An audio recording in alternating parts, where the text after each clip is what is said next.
TV, the spirit of Louisiana. This is Louisiana's news leader.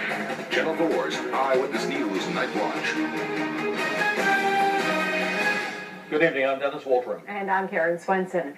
It's cost taxpayers hundreds of thousands of dollars over the years. And now some are questioning whether Kenner's car allowance program is legal.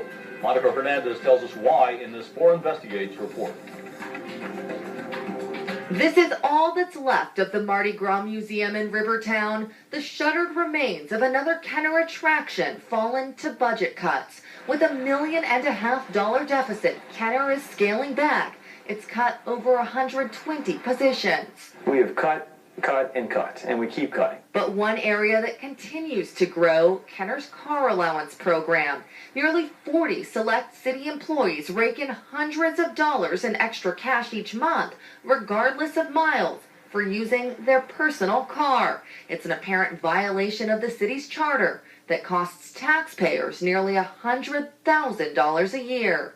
Number one, I think it's the best kept secret in town. Number two, there's no way they're driving that many miles for work. Kathy Detrell is a former Kenner employee who would frequently drive out of town for work. Even as much driving as I did.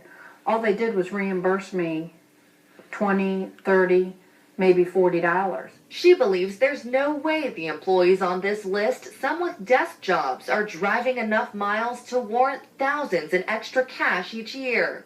I didn't see these people come and go other than to lunch. The city's charter bars employees from getting extra pay or benefits unless a special ordinance was passed by the city council. This attorney general opinion called Kenner's former executive pay plan illegal for that reason.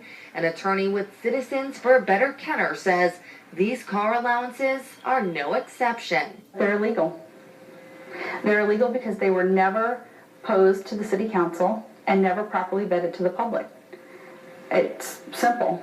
They're illegal. But Mayor Mike Yenny says the car allowances are more than acceptable. They're necessary. These are the people, the thinkers of the departments, the ones that have to execute things that have to be done in the city. So, I mean, to give them a car allowance to use their car, I think is very fair. They do use their cars, contrary to popular opinion, saying that they sit in the office all day. No. Kenner began the allowance program when it got rid of dozens of take-home vehicles.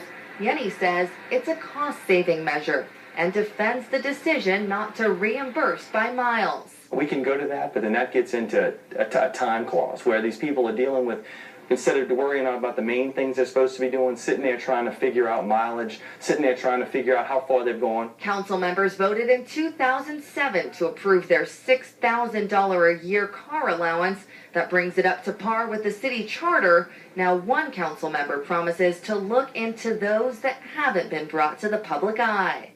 When it comes down to this coming up budget that's coming up, we're going to take a very close look at that, and see that, if there's some house cleaning to do, we will do some house cleaning. Meanwhile, Detrell hopes a city hurting for cash will take a hard look at the funds now going toward employees' cars and use it to keep Kenner's amenities alive. Kenner's hurting for money, and having just come back from 2 trips out of town, I'm embarrassed now to say I live in Kenner. I get off that plane and I almost want to cry.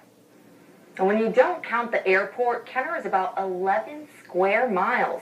Critics of the car bonuses say that makes it very difficult for employees to rack up enough miles to justify these payments. Karen and Dennis? An issue we'll be hearing more about. Certainly. We'll continue to look into this. All right, thanks. Thank you, Monica. Well, New Orleans